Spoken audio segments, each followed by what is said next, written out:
नमस्कार मेरे प्यारे मित्रों। मेरा नाम है शिखा माहेश्वरी और मेरे YouTube चैनल में आप सभी दर्शकों का स्वागत है। आज मैं आपके लिए लेकर आई हूँ एक उपन्यास, शादी से पेशतर।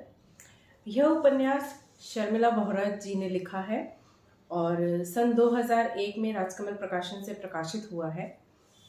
ये उपन्यास मैं इसीलिए आप सबके लिए लेकर आई हूँ क्योंकि यह उपन्यास मुझे सच में बहुत ज़्यादा प्रिय है और इसकी कथा वस्तु, कथानक, एक एक पात्रों के द्वारा कहे गए कथन, उनकी संवेदनाएं मुझे बहुत ज़्यादा अच्छा लगता है ये उपन्यास। और मैं चाहती हूँ कि आप सब भी इस उपन्यास को पढ़ें और अपनी प्रतिक्रिया मुझ तक और लेखिका शर्मिला बोहरा जालान जी तक ज़रूर पहुँचाएं।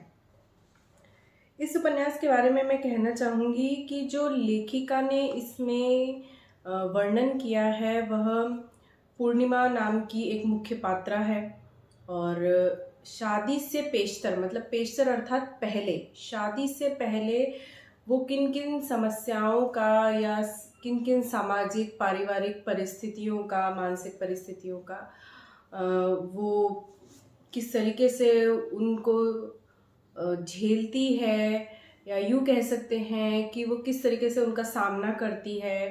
कभी वो अपने मन की बात कह पाती है, कभी नहीं कह पाती है, वो क्या करना चाहती है, क्या फील करती है, जो कि हम सभी लड़कियों के मन में एक उम्र के बाद जो प्रश्न चलते हैं विवाह से पहले, वो सभी प्रश्नों का मैं कह सकती हूँ कि निचोड़ इस उपन्यास में आपको मिल सकता है।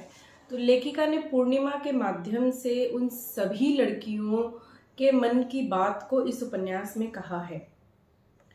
और जहाँ तक मैं देखती हूँ तो जो लेखिका ने इसमें लिखा है और इतनी गहराई से उसे लिखा है, तो निश्चित ही कहा जा सकता है कि लेखिका ने बहुत अध्ययन, मनन, चिंतन, अनुभव से इन सब बातों को यहाँ पर इस उपन्यास के माध्यम से हम तक पहुँचाने का एक सफल प्रयास किया है। और लेखिका जो स्वयं शर्मिला बोहरा जी हैं, उनके बारे में अगर मैं कहना चाहूँ या उनकी लेखनी के बारे में मैं कुछ शब्द अगर आपसे कहना चाहूँ तो वो ये होंगे कि लेखिका किसी भी एक विचारधारा से बंध के हमें नहीं दिखती हैं कि पर्टिकुलर वो सिर्फ गांधीवादी विचारधारा को लेकर लिख रही हैं या मार्क्सवादी विचारधारा को लेकर लिख रही हैं या अस्तित्ववादी विचारधारा को लेकर लिख रही है। ऐसा बिल्कुल भी नहीं है। उनकी स्वयं की, मैं कहूँगी कि एक सोच इस उपन्यास में हमें दिखती है, स्वयं की एक विचारधारा दिखती है। और ये उपन्यास तीनों कालों में, भूतकाल, वर्तमान और भविष्यकाल, तीनों कालों में मुझे सच में बहुत अच्छा लगता है कि जो लड़कियां झेल चुकी हैं, झेल रही हैं और आगे भी वो इन परिस्थितियों का सामना कर सकती हैं या उन्हें करना पड़ सकता है, तो उन सब के बारे में इस उपन्यास में हमें यहाँ पर पढ़ने के लिए मिलता है। और लेखिका को मैं कहना चाहूँगी कि उनके बारे में कि लेखिका स्त्रीवादी, नारीवादी विमर्श और इन सब पे उनका ये जो लेखन है बहुत एक सफल प्रयास, मैं इसे कहना चाहूँगी। और साथ ही जो शर्मिला बोहरा जो लेखिका हैं, उन्होंने लड़कियों की जो अंतर्व्यथा होती है, मन में उनके जो उलझन होती है, चिंतन होता है, या उनके विवाह की चिंता उनको स्वयं होती है, उनके माता पिता को होती है, लड़कियों को अपने करियर की चिंता होती है, ऐसे अनेक प्रश्न उनकी लाइफ में पैरेलल चलते रहते हैं। पढ़ाई भी चलती है, एक्स्ट्रा करिकुलर एक्टिविटीज़ भी चलती है, साथ में विवाह संबंधी बातें भी चलती हैं। तो किस तरीके से वो अपने जीवन में एक सामंजस्य बिठाने का प्रयास करती हैं, किस तरीके से अपने मन की भी करना चाहती हैं, माता पिता के मन की भी करना चाहती हैं और उन्हें हर्ट भी नहीं करना चाहती अपने माता पिता को, लेकिन सोसाइटी का एक प्रेशर होता है, किस तरीके से उन सब चीज़ों से वो उसका सामना करती हैं, और उसके बारे में हमें इस उपन्यास में पढ़ने के लिए मिलता है। और ज़्यादातर आप देखेंगे कि कुछ माता पिताओं की पहले जो सोच थी, हमें कभी कभी अभी भी देखने के लिए मिलती है कि वो लड़की को ज़्यादा पढ़ाना लिखाना नहीं चाहते हैं, उन्हें सिर्फ घर के काम सिखाना चाहते हैं उन्हें ऐसा लगता है कि लड़की को ज़्यादा पढ़ा लिखा लेंगे, ज़्यादा मॉडर्न बना देंगे या ज़्यादा करियर ओरिएंटेड हो जाएगी, तो सेम वैसा ही उसके लिए हमें दूल्हा ढूंढना पड़ेगा। तो उन सब चीज़ों से भी यहाँ हमें पूर्णिमा के माता पिता के माध्यम से हम यहाँ पे उन सब चीज़ों से भी रूबरू होते हैं कि पूर्णिमा के माता पिता पूर्णिमा के भविष्य के बारे में किस प्रकार से चिंतित हैं और क्यों वो उसे एक्स्ट्रा करिकुलर एक्टिविटीज़ करवाना नहीं चाहते। जैसे उसे पार्लर सीखना है, अदर कोर्सेज करना चाहती है, कंप्यूटर सीखना चाहती है और जॉब करना चाहती है और आगे पढ़ना चाहती है, लेकिन उसे इन सब चीज़ों से अनभिज्ञ रखा जाता है, परमिशन नहीं मिलती है। पूर्णिमा के पिता एक गुस्सैल पिता हैं और पूर्णिमा की माता जो हैं वो बहुत अपने पति के गुस्से से डरती हैं, बच्चों की भी सुनती हैं, पति की भी सुनती हैं। अब उन्हें ये लगता है कि मैं किसका साथ दूं, जो कि मैं कह सकती हूँ कि हर एक परिवार का कहीं ना कहीं एक अभिन्न हिस्सा है। वो सारी चीज़ें बहुत ही सटल मैनर में, बहुत ही अच्छे शब्दों में यहाँ पर हमें पढ़ने के लिए मिलता है इस उपन्यास में। और साथ ही मैं कहना चाहूँगी कि जो पूर्णिमा है और पूर्णिमा की बहन है, दोनों बहनें ग्रेजुएट हो जाती हैं, उसके बाद घर में ही रहती हैं। पूर्णिमा की बहन है मीता, उसकी छोटी बहन। तो दोनों को नौकरी करने की आज़ादी नहीं है, दोनों को कुछ, अब पूरा दिन वो घर में क्या करें, वो कुछ सीखना चाहती हैं, तो अपने स्वाभिमान के लिए आवाज़ उठाना चाहती हैं। तो पूर्णिमा तो इन सब चीज़ों में छटपटा के रह जाती है। वो अपने अस्तित्व के लिए, अपनी चीज़ों के लिए, अपनी मांग के लिए आवाज़ नहीं उठा पाती है। लेकिन उसकी जो छोटी बहन है वो देखती है कि मेरी बड़ी बहन नहीं कर पा रही है, पर मुझे तो करना है। तो वो अपने अस्तित्व के लिए, अपने स्वाभिमान के लिए और अपने आप को अपडेट करने के लिए, अपग्रेड करने के लिए वो कदम उठाती है। वो कंप्यूटर सीखने जाती है, वो पार्लर कोर्स सीखने जाती है और कहीं ना कहीं वो अपने पिता से डरती भी है, तो कभी कभी उसे झूठ भी बोलना पड़ जाता है। रोज़मर्रा के खर्चों के लिए भी उन्हें माता पिता पर निर्भर रहना पड़ता है। तो जो कि हम देखते आ रहे हैं, बहुत समय से ये चल रहा है और अभी भी कहीं ना कहीं चल रहा है। तो वो सब यहाँ पर लेखिका ने चित्रित किया है, लिखा है। और मॉन्टेसरी कोर्स वो करना चाहती हैं, जो कि उन्हें करने नहीं दिया जाता है। मीता अपने पिता के खिलाफ जाकर मॉन्टेसरी और कंप्यूटर कोर्स करती है। पूर्णिमा अपने पिता के खिलाफ जाके कंप्यूटर कोर्स करती है, क्योंकि उनको एक पॉइंट के बाद ऐसे लगने लग जाता है कि हमारी पढ़ाई तो पूरी हो गई, लेकिन अब हम घर में बैठ के क्या करें। तो पूरा दिन घर में उनका समय नहीं कट पा रहा है, आर्थिक स्वरूप से स्वतंत्र नहीं हो पा रही हैं, सिर्फ घर के कामों में रह जा रही हैं। और वो जब बाकी लड़कियों को देखती हैं, सस्ती हैं, उनको सस्ते सवरते देखती हैं, उन्हें आर्थिक रूप से स्वतंत्र देखती हैं,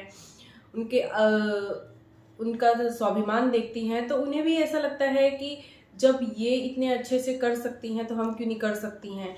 तो फिर वो थोड़े समय बाद आवाज़ उठाना प्रारंभ करती हैं और पिता के खिलाफ जाके अन्य कोर्सेज करना चाहती हैं। उनके लिए वो क्लासेस लगाती हैं, कोर्सेज करती हैं। लेकिन उनकी जो माँ है वो चाहती है कि घर की शांति भंग ना हो, तो इसीलिए वो चुपके चुपके उनको कभी साथ देती है, कभी नहीं भी देती है, क्योंकि वो घर में कलह कलेश नहीं चाहती है कि पिता अपनी बच्चियों पे गुस्सा करे और घर का माहौल खराब हो जाए। तो इस तरीके से भी एक माँ की सोच यहाँ पर बताई है कि वो किस तरीके से सामंजस्य बिठाना चाहती है घर में, किस तरीके से वो पति की भी सुन रही है, बच्चों की भी सुन रही है और अपने मन की कहीं ना कहीं वो दब के रह जाती है कि जो पूर्णिमा की माँ है वो छटपटा के रह जाती है, वो कुछ कर नहीं पाती है। और मैं कहूँगी कि जो पूर्णिमा है वो भी छटपटा कर रह जाती है। उपन्यास के अंत में हम कुछ बड़ी अचीवमेंट के साथ तो उसे नहीं देखते हैं, लेकिन उसके मन में जो अनेक व्यथाएं चल रही हैं, अनेक प्रश्न चल रहे हैं, तो वो हम सबके जो प्रश्न हैं वो पूर्णिमा के माध्यम से यहाँ पर उजागर हुए हैं। तो पूर्णिमा हमें उन सब बातों के जवाब देती हुई थोड़ा बहुत दिखती है कि आप वर्तमान समय में भी, अपनी पर्सनल लाइफ में भी पूर्णिमा से सीख सकते हैं कि अगर सिर्फ छटपटा के नहीं रह जाना है, अपनी चीज़ों के लिए, अपने परिवार के लिए, अपनी आर्थिक परिस्थिति के लिए, आप जो बनना चाहते हैं उसके लिए आपको संघर्ष करने की और आवाज़ खोलने की, आवाज़ उठाने की बहुत सख्त ज़रूरत है। यहाँ पर शादी के प्रभाव, पूर्णिमा के अंतर्मन के भाव, और शादियों के परिणाम, दुष्परिणाम, उन सब के बारे में भी यहाँ पर लेखिका ने चित्रित किया है। प्लस पूर्णिमा की शादी की बात बहुत जगह चलती है, लेकिन कहीं पर कुंडली नहीं मिलती है, कहीं पे पंडित धोखेबाज है, कहीं पर उसे अलग अलग तरीके से छला जाता है, अलग अलग पूजा पाठ उसे बताए जाते हैं, समाज के उसे ताने सहने पड़ते हैं। तो वो किस तरह से वो चीज़ें उसके मन पर प्रभाव डालती हैं। मार्केट में वो किसी एक नवविवाहित जोड़े को देखती है या नवविवाहित महिला को देखती है, वो परचेजिंग कर रही है, सामान खरीद रही है, तो उसे बड़ा अच्छा लगता है कि ये इतने अच्छे से सजी धजी है, सामान खरीद रही है। तो उसके मन में भी जिज्ञासा होती है, उसके मन में भी, पूर्णिमा के मन में भी बहुत उसे भी अच्छा लगता है कि वो भी विवाह करे, लेकिन उसकी आर्थिक परिस्थितियों के कारण से और उसके पापा के गुस्सैल वजह के कारण से उसका विवाह नहीं हो पाता है। और कुछ उसमें यहाँ पर हम देखते हैं कि कुंडली के बारे में बताया गया है, पूजा पाठ के बारे में बताया गया है, कल्चर के बारे में इस उपन्यास में आपको पढ़ने के लिए मिलता है। व्रत हो गए, त्योहार हो गए, उन सब के बारे में भी इस उपन्यास में हमें देखने के लिए मिलता है। यहाँ पर लेखिका के ही शब्दों के माध्यम से, पूर्णिमा के माध्यम से यहाँ पे लेखिका ने क्या कहा है इस उपन्यास में, वो मैं आपसे साझा करना चाहूँगी। पूर्णिमा विवाह के संबंध में और अपनी भावी जीवन साथी के संबंध के बारे में धारणा बनाती है कि मन होता है कि कोई हो जिससे वह अपनी सारी बातें करे, जिसके साथ घूमे, जो उसे वह सब कुछ करने दे, वह जो करना चाहती है। तो इस तरीके से शादी की एक उम्र होती है, और जब लड़कियां फील करती हैं कि उन्हें किसी के साथ रहना है और वो किसी के साथ रहना चाहती हैं, किसी को महसूस करना चाहती हैं, तो किस तरीके से पूर्णिमा भी इस दौर से गुजर रही है उसके बारे में भी इस उपन्यास में बताया गया है। और वो चाहती है कि उसे शादी के बाद काम करने की आज़ादी मिले, और जो बाकी लड़कियां कर सकती हैं, घूम फिर सकती हैं, उसकी आज़ादी उसे मिले। और वो चाहती है कि वो ऐसे व्यक्ति से विवाह करना चाहती है वो जो सिर्फ उसका हो। तो यहाँ पे जो उसका शब्द है वो सिंगल इन्वर्टेड कॉमा में हमें मिलता है। पूर्णिमा के जो पिता हैं वो बहुत ही गुस्सैल व्यक्ति हैं, चिड़चिड़े स्वभाव के हैं, और वो छोटे से कस्बे से नए बड़े शहर में अभी अभी नए नए आके बसे हैं। तो वो नहीं चाहते कि मेरी लड़कियां पर किसी की गलत नज़र पड़े, या फिर सोसाइटी में हमारा नाम खराब हो जाए कि एक जगह से दूसरे जगह गए तो बच्चे बिगड़ गए।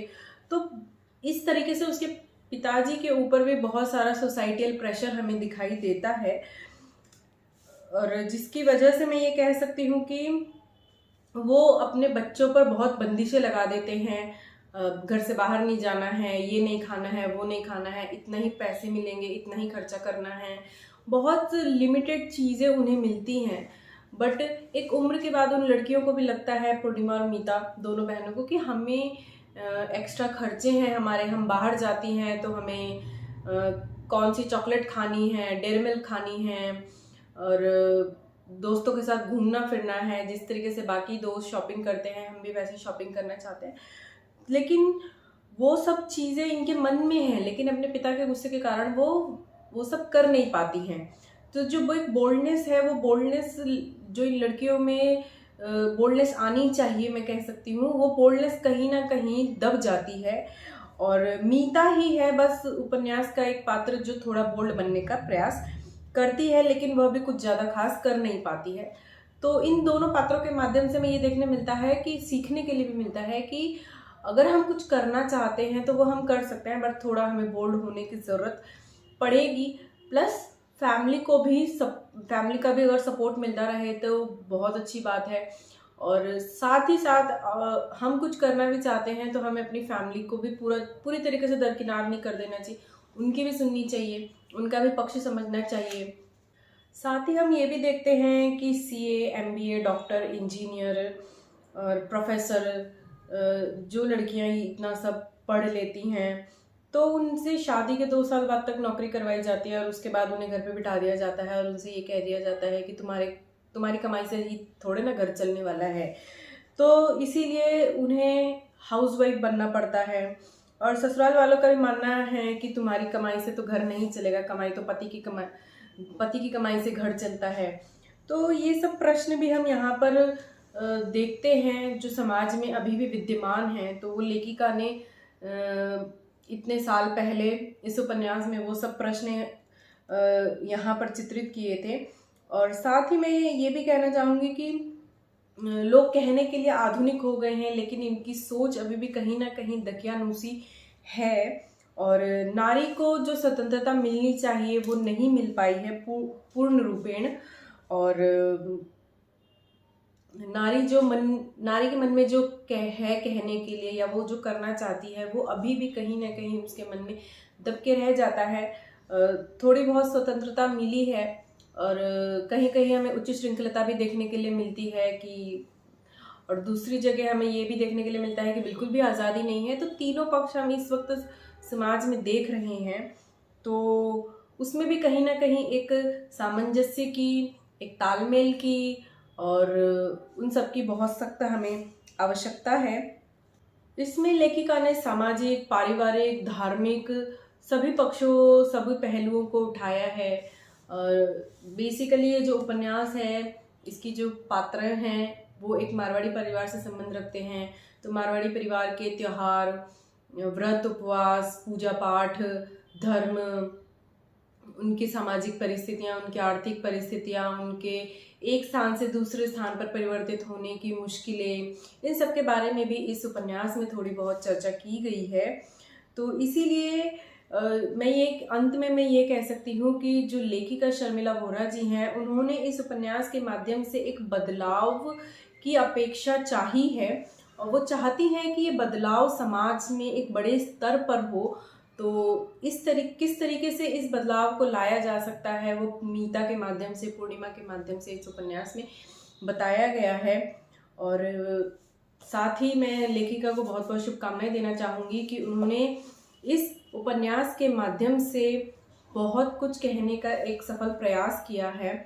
और मैं चाहूँगी कि आप सब दर्शक भी इस उपन्यास को ज़रूर पढ़ें, अपनी प्रतिक्रिया मुझ तक पहुँचाएँ, लेखिका शर्मिला वोहरा जी तक पहुँचाएँ।